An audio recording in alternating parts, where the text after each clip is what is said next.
hari yang indah ini. Tuhan yang penuh kasih, Tuhan yang penuh rahmat.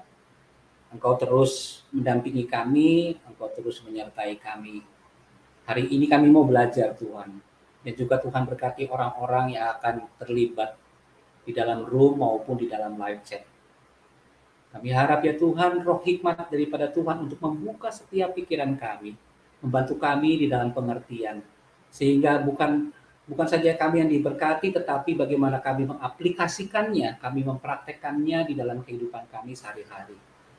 Izinkan ya Tuhan, roh pengertian itu boleh masuk di dalam hati kami, sehingga kami bersyukur kepadamu ya Tuhan. Apa yang menjadi kehendak Tuhan, itu bisa kami laksanakan. Terima kasih Tuhan, pimpinlah ya Tuhan, sharing malam hari ini, kami percaya kepadamu Tuhan. Di dalam nama Yesus kami sudah berdoa dan kami bersyukur. Amin. Baik Ibu-Ibu, langsung aja ya Ibu ya. Hari ini adalah prinsip penderitaan.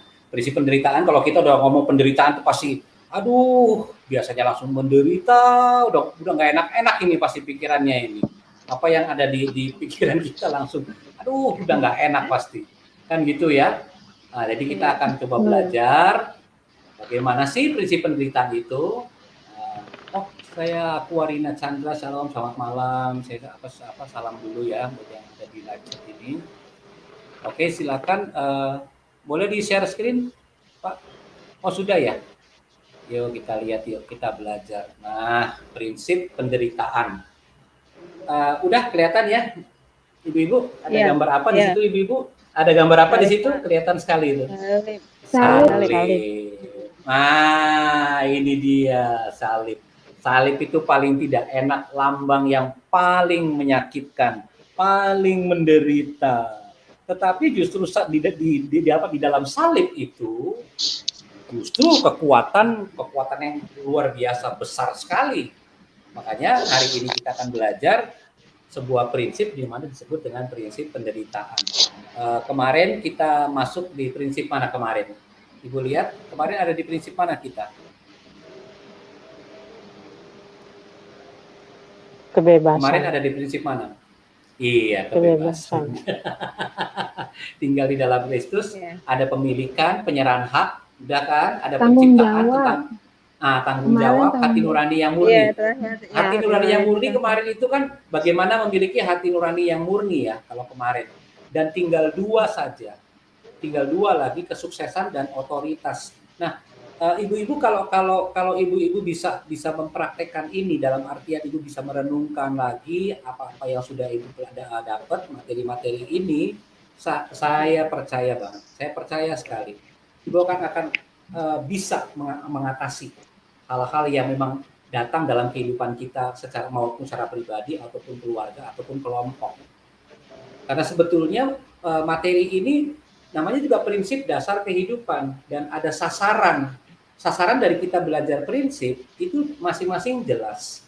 Kayak contoh ada banyak orang tidak sadar bahwa gambar dirinya tuh dirusak, sehingga pengenalan kita akan Allah Bapa, pengenalan kita bagaimana Yesus Kristus yang hadir di dalam hati kita itu rusak. Dia nggak percaya bahwa sebenarnya ada Yesus dalam kita. Itu saja sudah membuat sebetulnya harusnya kita itu percaya. Nah, bagaimana kita mau melangkah kalau kita sendiri takut atau khawatir? Nah, seperti itu. Makanya ada namanya prinsip kebebasan. Prinsip kebebasan kita tahu bahwa manusia itu sejatinya memiliki kehendak bebas, tetapi karena tinggal di dalam Kristus. Sehingga kita harus menyatakan apa yang tinggal di dalam kita, Kristus. Itu yang harus kita nyatakan keluar.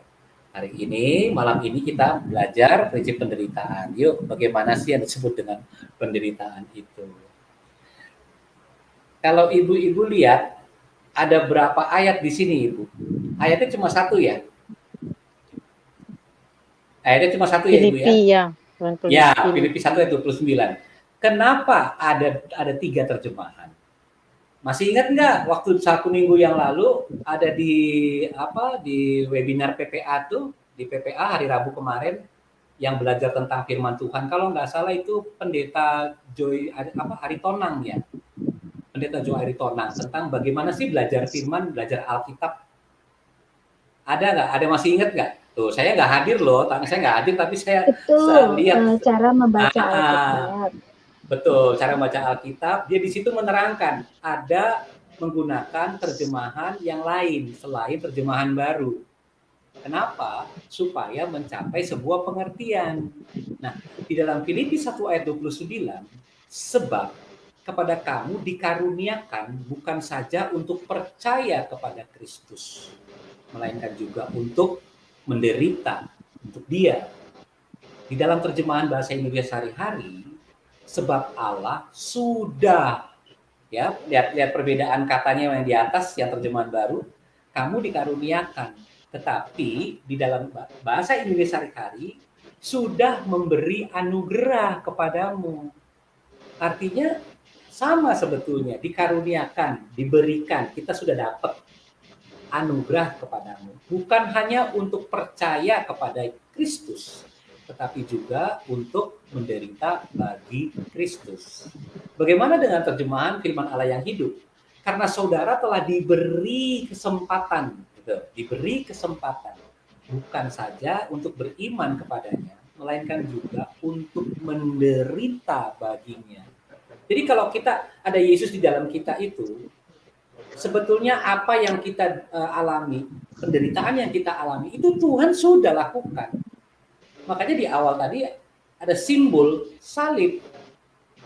Nah, ada Ibu, coba Ibu Alkitab kita lihat dulu sebentar aja di 1 Korintus 1. 1 Korintus berapa, Pak? 1 Korintus 1. Nanti ya, saya juga buka juga ayat 18 ya. Kita lihat di ayat 18. Hikmat Allah dan hikmat manusia. Iya. Iya. Apa? Siap? 18 ayat 18. Satu ayat itu saja. Silakan Ibu dibaca. Sebab pemberitaan tentang salib memang adalah kebodohan bagi mereka yang akan binasa, tetapi bagi kita yang diselamatkan pemberitaan itu adalah kekuatan Allah. Amin. Iya, amin. Firman Tuhan mengatakan sebab pemberitaan tentang salib memang adalah kebodohan. Orang yang tidak mengerti tentang apa arti salib itu, mereka anggap bodoh.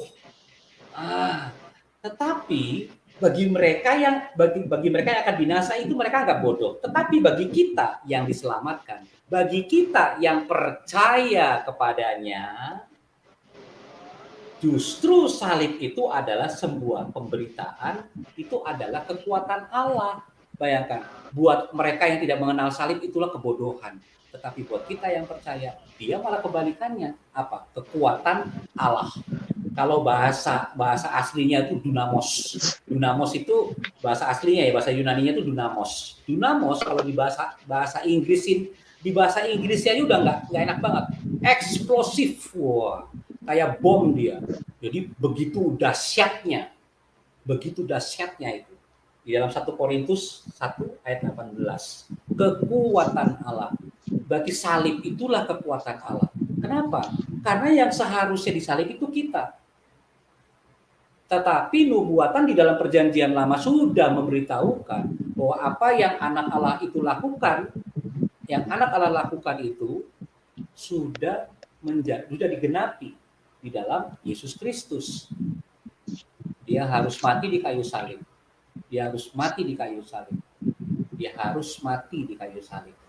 Justru buat orang yang tidak mengenal salib, pada saat itu kan mereka semua tertawa semua, senang semua. Orang-orang pada zaman itu. Ya tahu bangsa Yahudi seperti itu. Apalagi tentara Romawi. Kemudian ada orang-orang yang juga tidak percaya. Semuanya senang. Seolah-olah mereka menang dengan menyalibkan Kristus. Tetapi justru kebalikannya. Pada saat sudah selesai, ya Kristus harus mati. Yesus harus mati. Sebagai manusia dia harus mati. Tetapi rencana Allah tidak pernah berubah. 3 hari berikut dia bangkit. Itulah kemenangan yang sejati. Makanya kalau kita menderita itu biasa aja. Jangan lihat apa namanya, aduh saya kok begini ya, aduh. Bukan karena menderita itunya, tetapi passwordnya apa? Ingat passwordnya apa? Sadar Ada Tuhan, Pak. Tuhan. Sadar diri atau Sadar sadar Tuhan. Iya, jangan sadar diri, harusnya sadar Tuhan. Karena kesadaran Betul. Tuhan, hati nurani, kemarin kita belajar, itu ada di roh kita. Setelah kita menerima Kristus, roh yang kita miliki sempurna.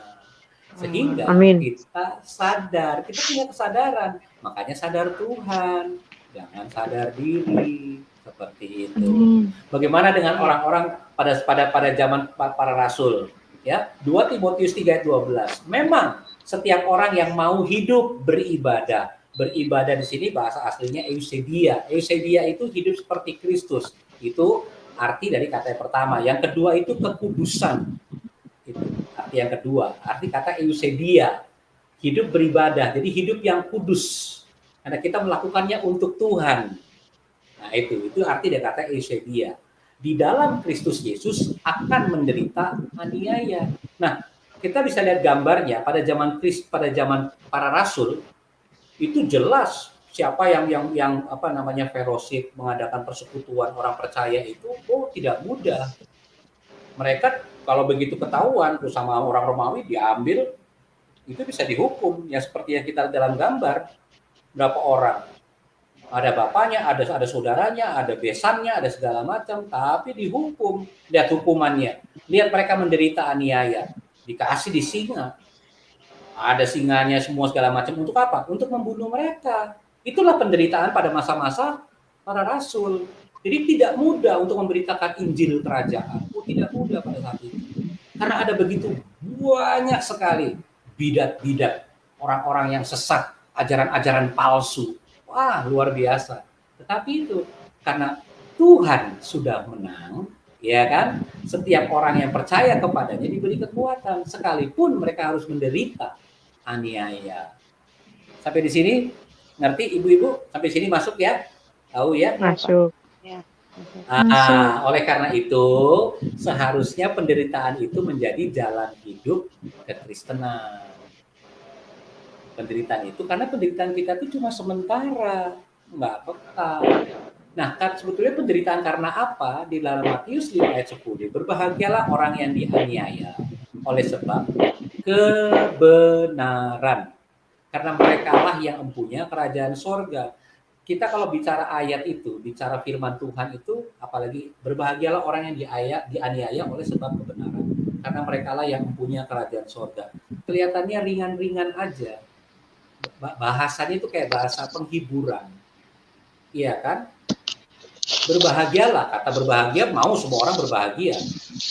Orang yang dianiaya oleh sebab kebenaran. Yang dianiaya ini kira-kira kita nggak mengindahkan atau kurang fokus di situ. Makanya kita nggak fokusnya di kata orang yang dianiaya. Padahal waktu kita mengalami penderitaan, jujur saja, refleks kita apa? Bahagia? Enggak kok ternyata. Benar gak? Ayo. Iya Pak, benar. Waktu kita menderita sakit sedikit aja, wah apa yang ada ngeluh, ya kan? Boro-boro bahagia. Nah, makanya itu dia. Makanya kenapa saya harus menerangkan dulu arti dari penderitaan itu. Kalau kemarin yang saya berikan kan langsung masuk kasih ini, aduh enak semua ini bahasanya ini.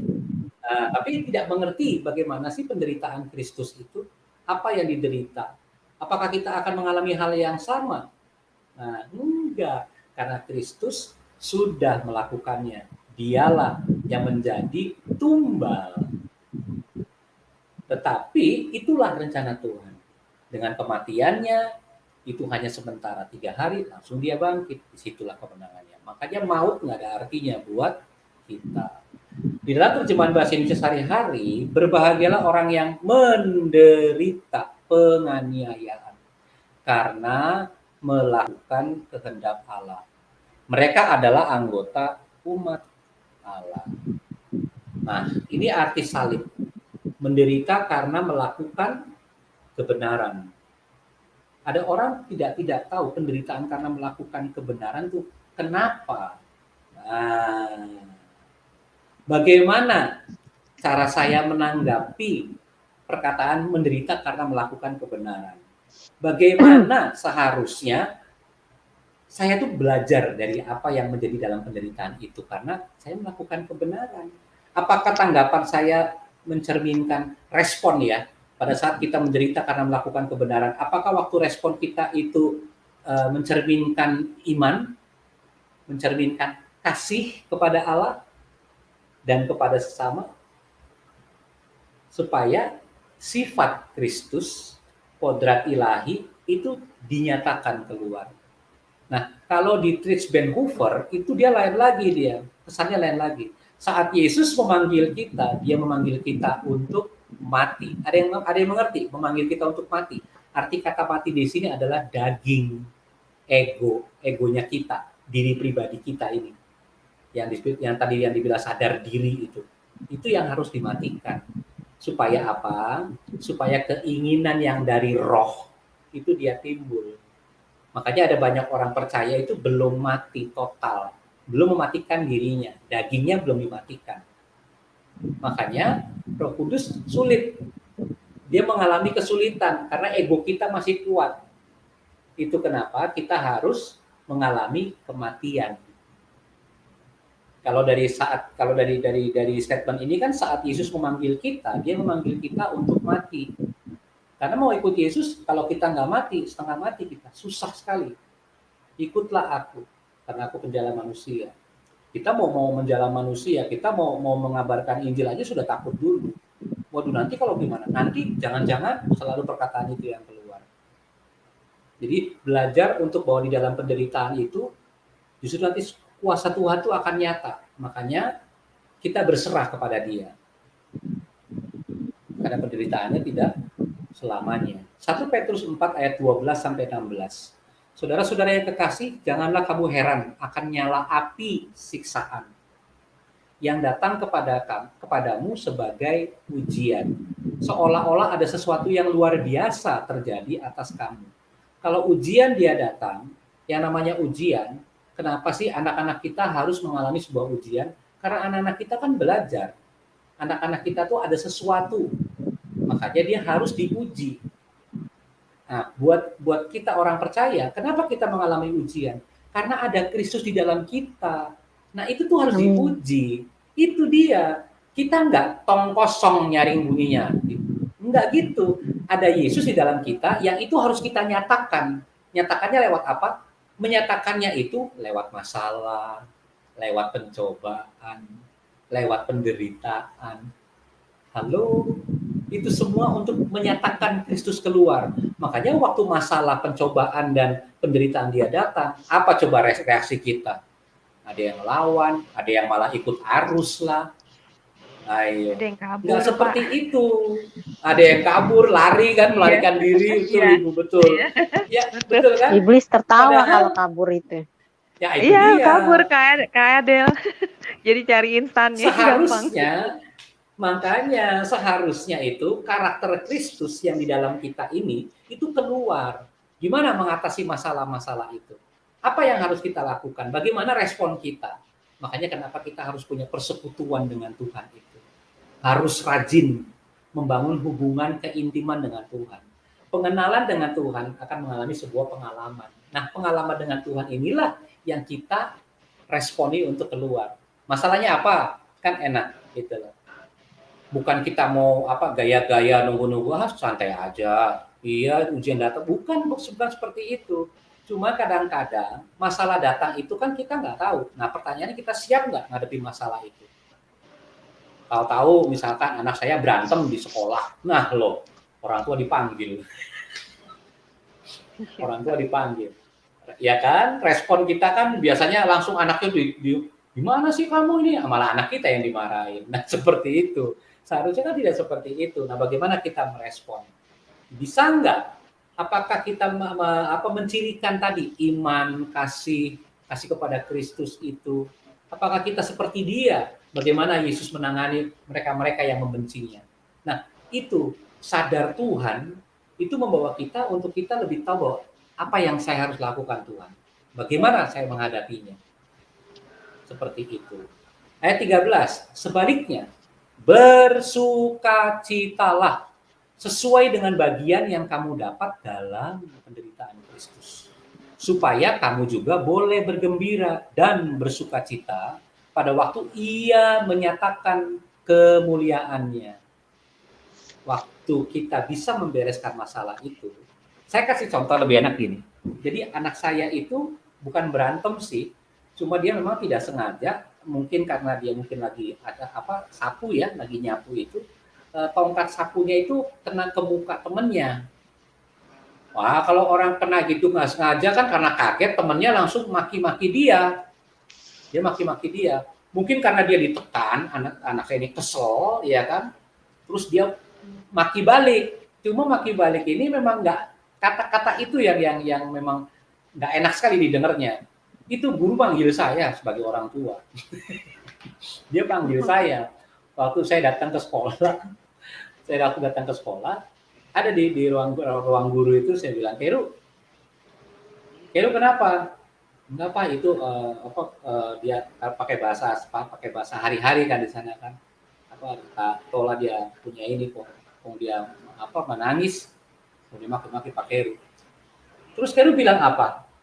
Antara ada apa-apa, cuma ya namanya anak kan. Keru bilang aja nggak apa-apa kok. Keru bilang apa? Bilang bodoh. Terus di rumah Keru, Papa pernah bilang itu nggak? Papa pernah bilang itu nggak? Antara ada Papa. Ada gurunya nih, ada guru walinya dia, ada gurunya, ada guru-guru yang lain di situ. Terus saya bilang, itu Pak, Bapak dengar sendiri kan yang saya ya. Terus langsung Bapak gurunya dia bilang, maksudnya tahu bahwa saya sebagai bapak di keluarga saya nggak pernah ngajarin maki-maki, sampai kata itu dia keluar. Terus saya tanya lagi, Keru dapat dari mana? Biasa Papa bermain di teman, maksudnya dengan teman-temannya gitu, keluar kan, masa anak-anak kan wajar ya, saling maki, saling ejek begitu kan, dari situ jadi lingkungan. Nah dari situ langsung, Keru mau dapat hukuman apa? Langsung dia diam aja, waktu dia mau jawab gini langsung mungkin ibu gurunya langsung tahu kan, guru-guru walinya segala macam langsung bilang, sudah Pak Ewan sudah Pak, nggak apa-apa Pak, anak-anak ini mungkin takut sayanya meledak-ledak emosi atau amarah gitu. Akhirnya saya bawa pulang anak saya, terus ini mesti dihukum Pak, saya bilang gitu kan sama bapak guru, harus dihukum Pak anak saya gini. Sudah nggak apa-apa Pak, nggak apa-apa gitu. Nah ini kita pulang kan, diizinkan pulang lah, Keru sama saya itu. Nah maksudnya adalah kadang-kadang kita waktu kita ditekan, ya kan, kita ditekan, yang asli kita tuh keluar. Ngerti maksudnya? Kita nggak nanggepin serius bahwa sebetulnya kita harusnya ekspresi kita dalam arti ya santai aja, betul ada masalah, tapi nggak usah heboh gitu. Apalagi sampai aslinya kita keluar. Kadang-kadang kita langsung, kok nggak bener, apalagi kalau lagi tagihan motor itu yang kredit pada datang ya kan, mau minta tagihan, Pak udah terlambat nih Pak 1 minggu. Nah itu mulai itu ekspresi udah tahu salah, tapi kok ngotot gitu. Nah bayangkan orang percaya ekspresinya seperti itu. Kita mau punya mobil, tapi nggak mau nyicil dengan tepat waktu. Nanti ujung-ujungnya apa? Ya namanya juga kan manusia, pada salahnya sedikit-sedikit. Nah yang seperti itu yang saya kurang suka. Waktu saya bagi share ini di 2 minggu yang lalu di majelis itu semua ketawa semua. Kenapa? Karena ketahuan mereka semua seperti itu. Makanya kalau nggak punya usaha tuh nggak usah gaya-gaya kredit, bawa utang. Cara bilang kalau mereka ya itu membebani diri. Bagaimana Bu? Membebani ya diri. Itu dia. Cuma kan begitu Ibu ya, karena mungkin ngelihat, karena jujur ya Bu ya, di kami di sini itu kan mayoritas Ibu. Jadi kalau ngelihat bahwa orang yang diberkati Tuhan tuh ya punya inilah, punya apa segala macam gitu loh Bu. Jadi kalau ngelihat, wah masa dia udah kepala seksi kok nggak punya mobil, ya ada kecemburuan seperti itulah. Makanya saya tuangkan aja, saya ceritakan aja waktu saya pembekalan untuk majelis-majelis jemaat kan. Jadi mereka tuh ketawa semua. Pak jadi gimana? Ya jangan paksa, maksudnya nggak usah ngoyo gitu.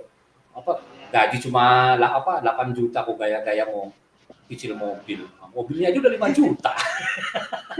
Sadar diri gitu, Pak. Sadar diri lah. Sisanya buat makan aja kurang. Ya makanya kan kita mesti lihat gitu loh, mesti punya perhitungan juga. Oke, lanjut deh, ayat 14. Berbahagialah kamu jika kamu dinista karena nama Kristus, sebab roh kemuliaan yaitu roh Allah ada padamu. Ini yang terjadi di Kristuber nih. Yang kalau debat-debat, mau pengennya debat, disuruh diskusi larinya ke debat. Nah, mulai itu penistaan, mulai, ya kan? Makanya kan berbahagialah kamu. Alkitab bilang berbahagialah kamu jika kamu dinista karena nama Kristus. Jadi jangan dibalas. Itu. Kadang-kadang tanpa sadar kita langsung balas. Coba lihat tuh yang debat-debat. Makanya ada yang banyak nggak suka begitu debat. Wah, apa bedanya kita sama mereka? Ya juga sih. Seperti itu. Betul kan? Seperti itu. Iya, Pak. Makanya itu. Tapi kita juga perlu, pembelaan iman kita juga perlu. Makanya dibutuhkan teman-teman yang berapologet. Itu udah masuk dalam rancangannya dia. Cuma tadi kita punya panduan namanya Alkitab.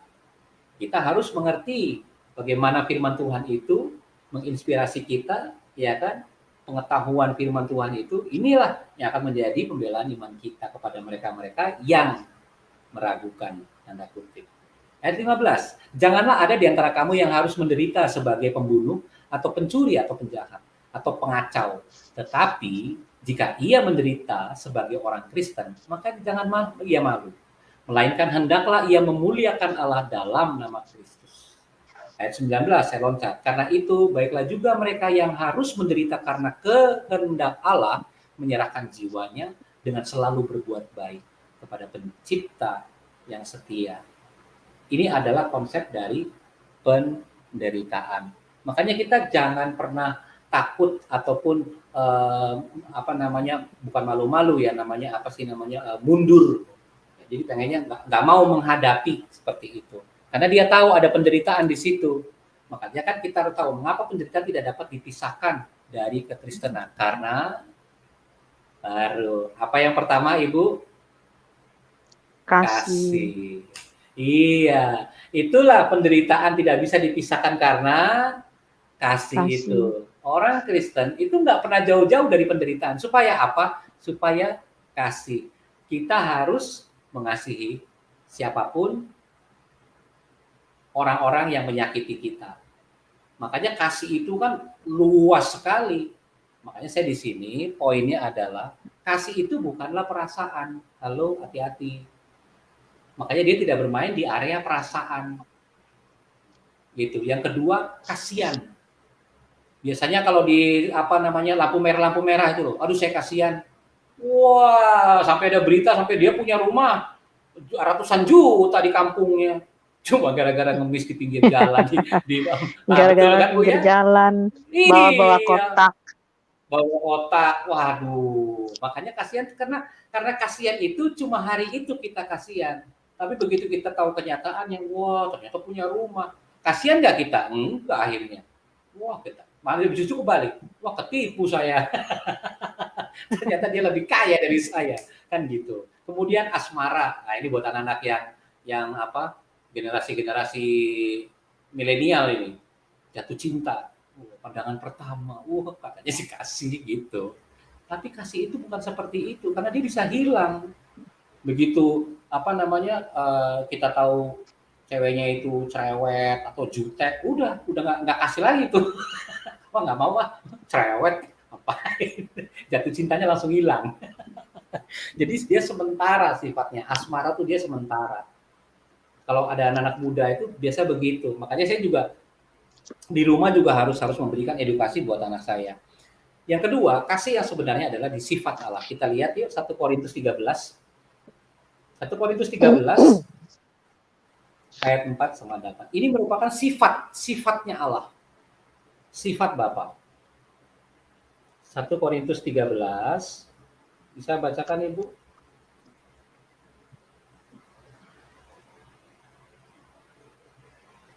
Siapa yang baca? Ibu Aling udah dapat?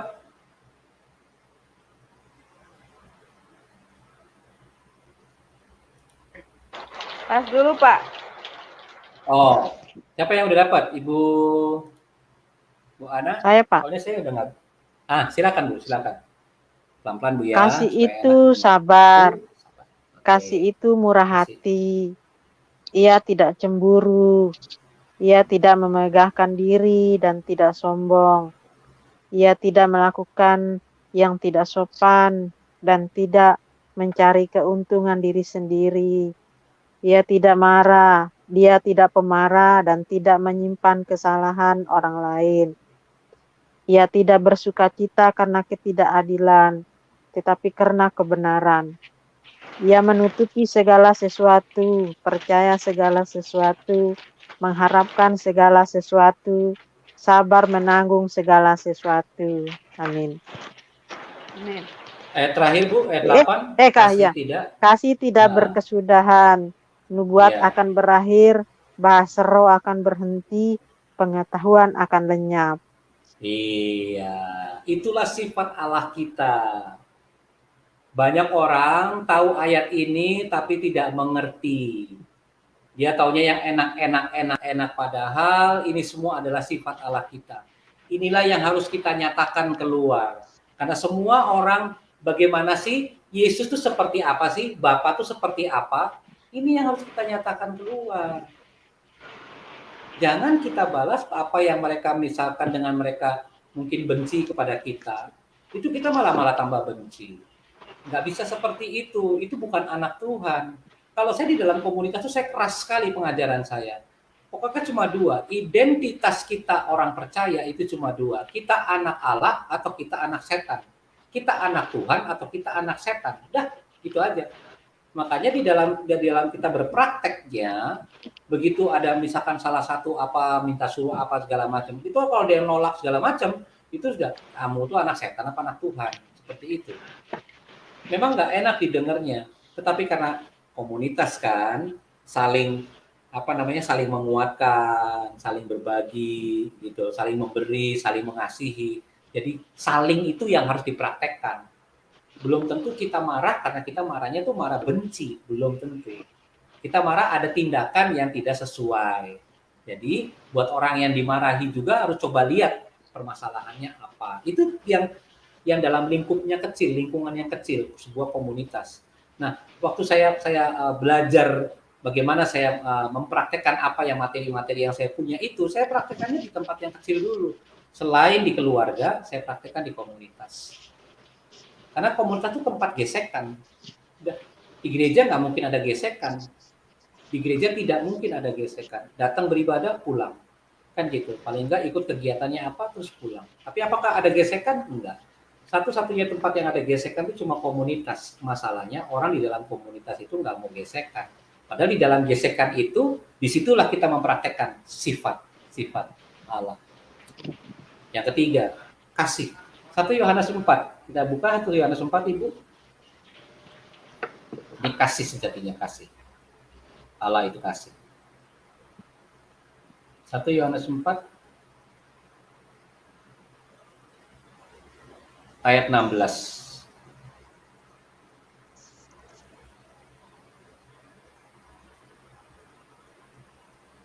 Ya, siapa baca? Silakan.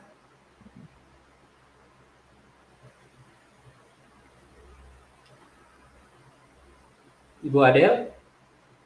Kita telah mengenal dan telah percaya akan kasih Allah kepada kita.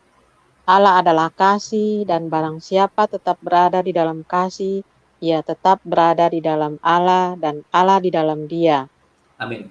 Roma 5 ayat 5. Amin. Roma 5 ayat 5. Roma 5 saya baca ya. Roma 5 ayat 5. Dan pengharapan tidak mengecewakan. Oke. Karena kasih Allah telah dicurahkan di dalam hati kita oleh Roh Kudus yang telah dikaruniakan kepada kita. Wow. Amin. Amin. Amin kan? Jadi lihat betapa lengkapnya, betapa luar biasanya Allah kita. Allah sendiri ya, bahwa kasih itu adalah Allah sendiri. Tetapi dia curahkan lewat Roh Kudus untuk kita. Padahal tadi ada apa? Yesus ada di dalam kita kan? Ada. Kemudian Allah sendiri yang mencurahkan rohnya. Itu kenapa saya bilang roh kita itu sempurna. Karena campur tangan Tuhan, campur tangan Allah kita itu ada di dalam roh kita. Gitu. Makanya kita harus bersekutu dengan Dia. Supaya apa? Supaya tadi bahwa salib itu semakin nyata dalam kehidupan kita.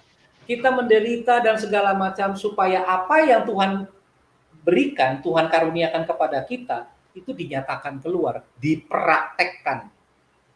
Nah, disitulah kita sejatinya anak-anak Allah.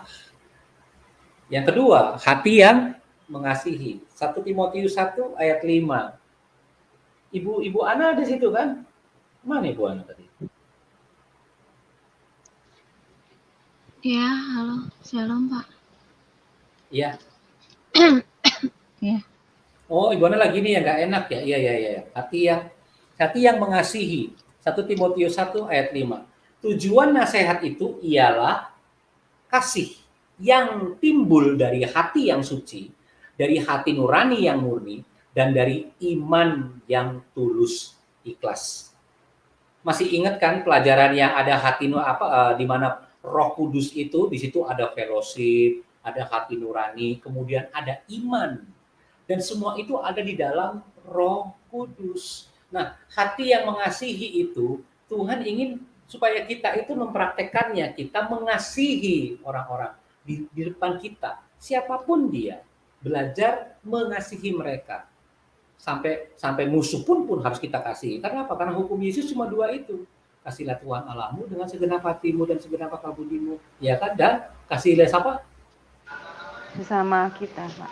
Iya, musuhmu seperti engkau mengasihi dirimu sendiri. Bayangkan, mana ada di dunia ini agama apa? Cuma Yesus yang cuma ngajar. Nggak ada yang bisa ngajar itu.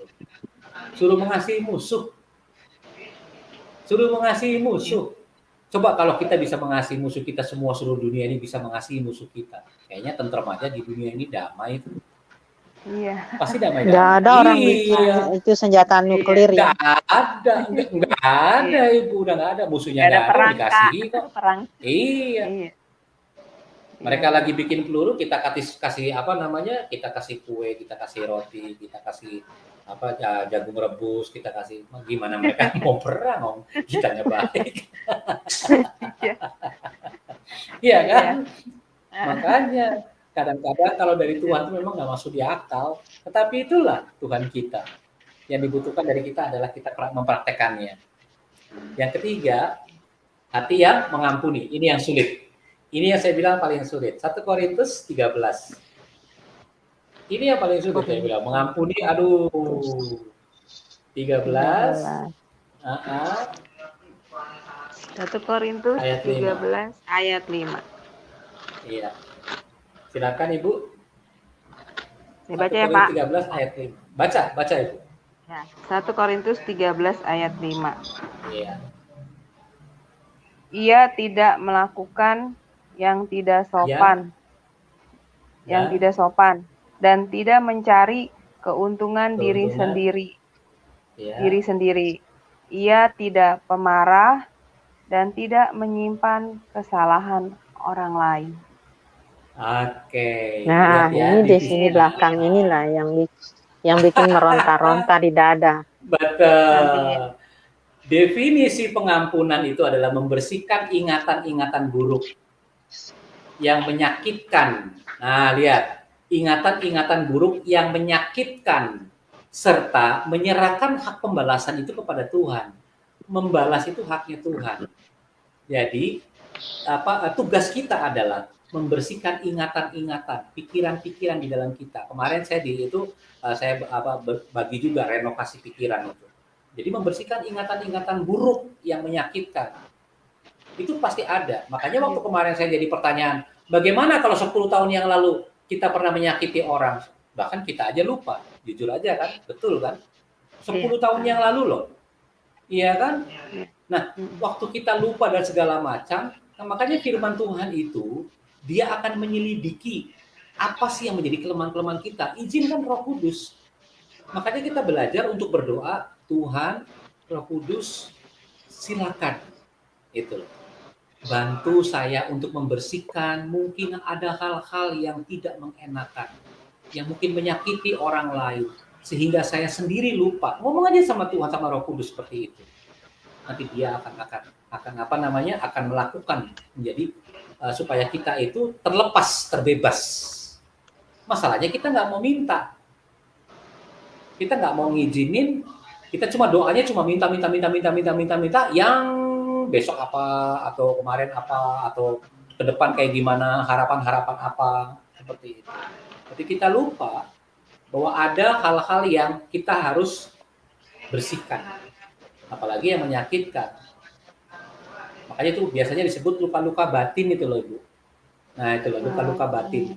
Nah, kita kan lupa.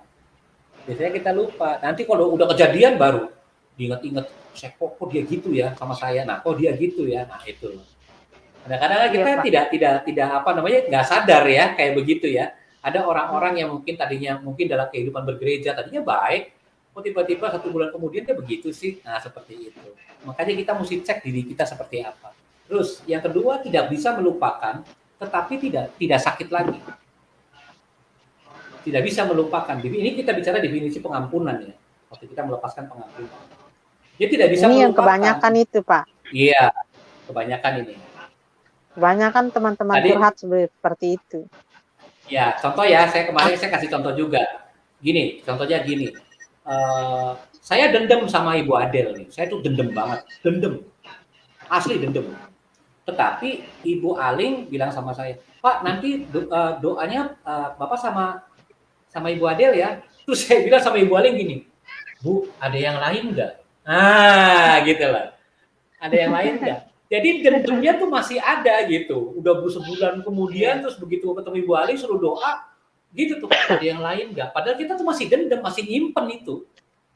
Gitu lah. Tapi udah ngomong, tapi di bibir udah ngomong, aku udah mengampuni dia. Udah ngomong, gitu ya. Udah ngampuni, iya. Oh iya nggak apa-apa sih udah ngampuni dia dan segala macam. Tapi begitu giliran 1 bulan kemudian, Ibu Aling ngomong, Pak Eon nanti berdoa sama Ibu Adel ya. Nah, saya ngomong sama Ibu Aling, Bu, sama Ibu Ana aja boleh nggak? Berarti kan ada something wrong, ada sesuatu sama Ibu Adel. Ya. Iya dong, banyak kan yang begitu, banyak sekali. Begitu dipasangkan, apalagi semula itu.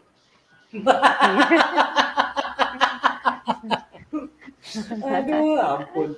Yo, B. Cara yang mudah untuk mengampuni, yaitu susah itu. Kita mengampuni dengan iman dan iman datang dari berita. Ada yang mengerti? Kita mengampuninya dengan iman. Iman itu kan di bagian roh kita ya. Kalau saya bilang, saya lebih detail lagi, iman itu Yesus itu. Iman itu Yesus. Yesus itu sendiri. Itulah iman. Makanya kita harus punya iman kan? Harus punya iman. Dan iman itu datangnya dari mana? Dari berita. Berita apa? Firman Tuhan. Iya. Iya. Makanya ya kan iman bertumbuh kan? Iman dia bertumbuh karena pendengaran akan firman Tuhan. Iya.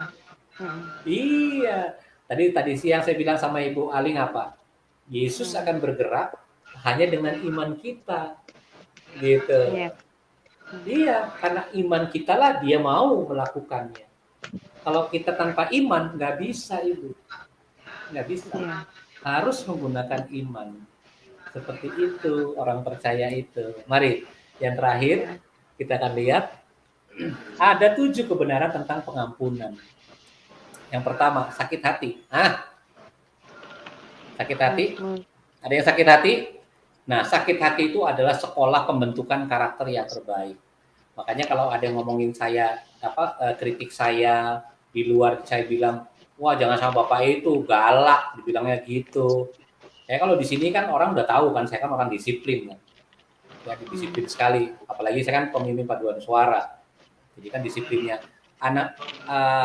Anggota saya Ibu, kalau sudah bikin surat untuk puji-pujian di gereja, itu bilangnya jam berapa? Kan kebaktian jam 9. Kita datang jam 8. Jam 8 lewat 5, ada yang telat 1 orang. Saya suruh pulang, Bu. Saya suruh pulang. Kamu datang ke rumah Tuhan, kamu sudah nipu Tuhan. Tadi malam kita ngomongnya sepakatnya apa? Jam berapa? Jam 8. Kamu jam berapa sekarang? Jam 8 lewat 5. Pulang. Nah, itu mereka udah tahu kalau begitu.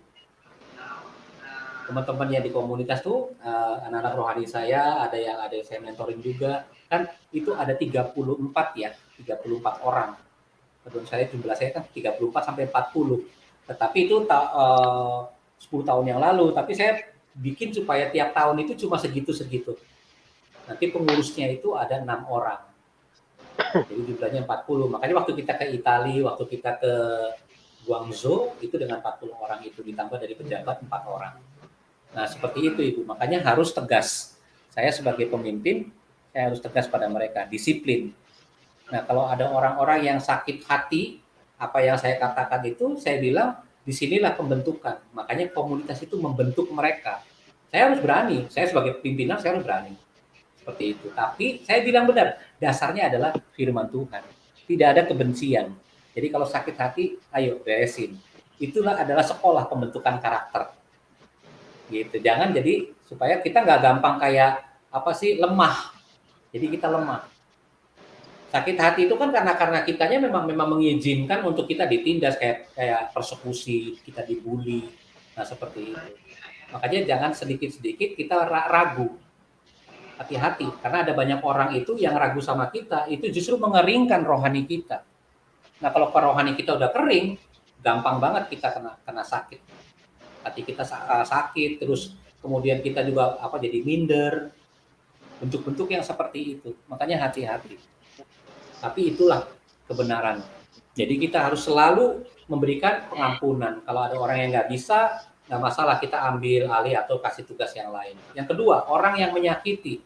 Kebanyakan orang yang menyakiti kan nyebelin tuh. Tapi kita jangan dulu membenci dia, jangan. Sebetulnya ada maksud Tuhan. Jadi belum tentu orang yang tidak setuju dengan kita itu belum tentu karena apa yang kita lakukan. Oh, belum tentu. Siapa tahu itu Tuhan gunakan dia untuk menggesek kita supaya kita menjadi bijak. Makanya cara pandang Tuhan. Jangan pakai cara pandang pribadi. Kalau cara pandang pribadi itu kita bisa berbalik itu. Kita bisa nuduh dia nggak bener lah, kita bisa nuduh dia apa-apalah, segala macam lah. Kata-kata yang keluar dari kita itu tambah nggak enak buat dia. Belum tentu seperti itu. Orang-orang yang menyakiti itu. Siapa tahu memang dipakai Tuhan untuk bisa membentuk kita, membentuk diri kita. Iya, belum tentu itu. Yang ketiga, Tuhan sangat tertarik dengan sakit hati. Kenapa? Karena mau naik kelas, makanya kedewasaan itu ada tingkat-tingkatnya. Sekalipun kita bisa dikatakan dewasa secara rohani, tetapi dia ada tingkat, next level, naik tingkat, naik lagi tingkat berikutnya, naik lagi tingkat berikutnya. Makanya Tuhan sangat tertarik dengan sakit hati itu. Dia pakai itu supaya kita next level. Jadi jangan gampang kalau orang nyakitin kita gitu, terus kita ngerasa kayak gimana. Jangan, belum tentu, saya udah bilang. Kita harus lepaskan itu. Harus. Makanya nggak naik-naik kan. Yang keempat, orang yang menyakiti. Nah, kembali, begitu kita menilai orang itu, berarti dia butuh perhatian. Iya, benar kan? Orang yang menyakiti kita itu, dia tuh butuh perhatian, bukan kita. Halo. Makanya kita tetap lepaskan pengampunan. Kita kan begitu orang nyakitin gini, wah langsung dilihat tuh, wah emang bener dia karena gini, kalah judi kemarin, bla bla bla bla, malah dicari-cari kesalahannya itu. Enggak, yang pasti itu dia butuh. Yang dari 5 tahun yang lalu aja diungkit-ungkit ya. Ya itulah begitu Ibu, namanya ada orang-orang yang itu tuh orang-orang sakit hati itu. Nah seperti itu. Nah yang kelima kepahitan. Rasa ingin membalas itu bukan hak kita, saya sudah bilang tadi ya. Makanya kalau kepahitan tuh lihat akarnya, cerita. Karena saya punya di komunitas saya juga ada anak rohani saya itu, dia punya kepahitan. Ada kepahitan dia. Baik, anaknya juga baik, tapi dia papanya tinggal di mana sama ibunya dia tinggal di Tobelo. Bapak mamanya di kampung. Tapi kenapa dia nggak mau gabung kalau misalkan ada libur atau apa? Karena dia ada kepahitan. Makanya dia tinggal sendiri kan. Seperti itu. Terus saya bina dia, konseling dengan dia segala macam, bentuk dia pelan-pelan. Puji Tuhan dia keluar dari situ, dari kepahitan. Dan sekarang dia kuliah di UGM lagi kuliahnya. Luar biasa dia. Makanya waktu dia kepahitan, dia sulit mau mencapai yang cita-citanya apa, sekolahnya di mana dan segala macam. Tapi setelah dia lepas dari kepahitan, masuk UGM dia. Itu hebatnya Tuhan itu. Oke, yang keenam, pembalasan itu hak Tuhan. Saya udah bilang, nanti cek aja di Roma 12 ayat 19. Yang terakhir 7, kita tidak mengampuni, Allah juga tidak mengampuni kita. Makanya kita harus mengampuni. Ya, Ibu ya? Ya. Oke, makanya Ibu, semua sudah dengan kita belajar bahwa menderita itu adalah bagian dari kehidupan kita. Bersyukurlah itu. Karena itulah yang mau Tuhan nyatakan di situ. Penderitaan itu. Ingat, Tuhan sudah menyelesaikan semua. Sehingga kita membutuhkan Dia untuk menyatakannya keluar. Oleh sebab itu, jagalah hatimu dengan segala kewaspadaan, karena dari situlah terpancar kehidupan. Selesai, tapi sebelum selesai, kita dengar lagu dulu ya. Nah, mungkin kan lagunya ini bisa memberikan kekuatan yang baru. Yuk kita dengerin.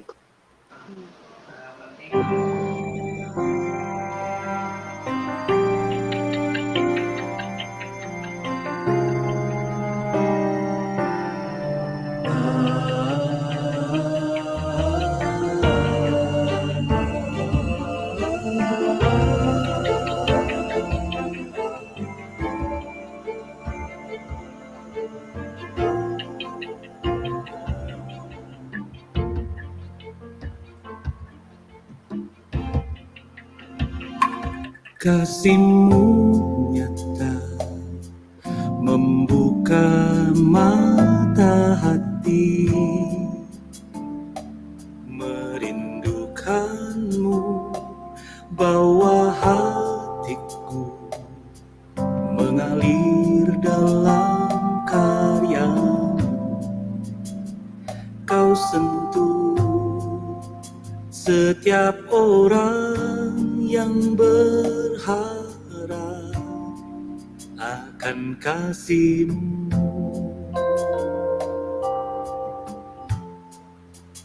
Tak Kau biarkan ku jatuh jauh dalam kekelaman, tapi Kau datang, Tuhan, mengangkatku dan membawaku dalam pelukan-Mu.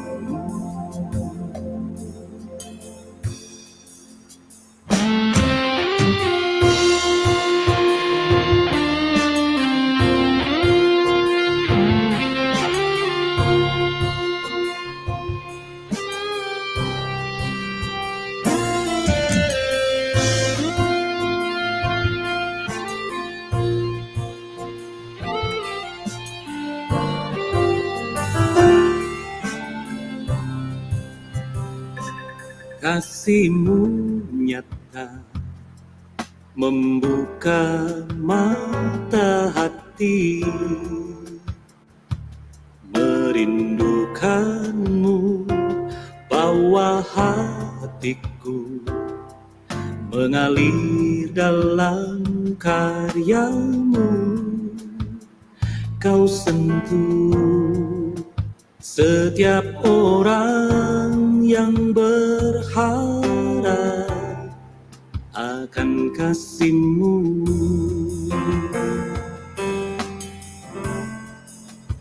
Tak Kau biarkan ku jatuh jauh dalam kekelaman, tapi Kau datang, Tuhan, mengangkatku dan membawaku dalam pelukan-Mu.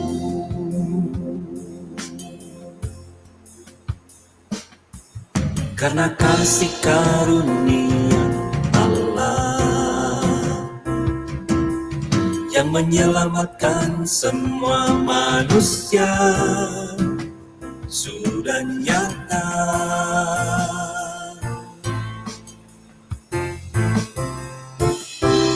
Karena kasih karunia Allah yang menyelamatkan semua manusia sudah nyata.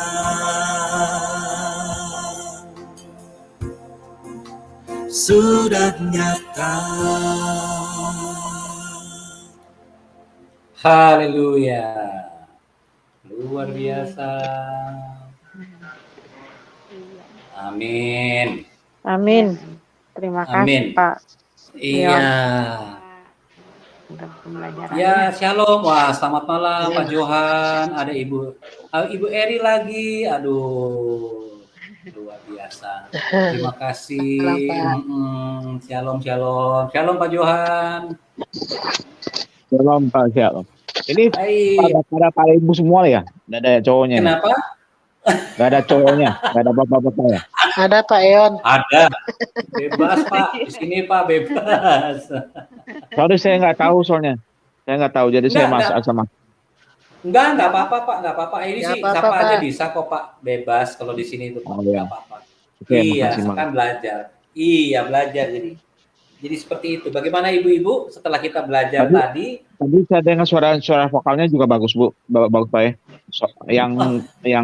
Yang sopran, tenor sama yang ngebas nggak dengar saya ngebasnya. Iya. Tenor sopran sama alto.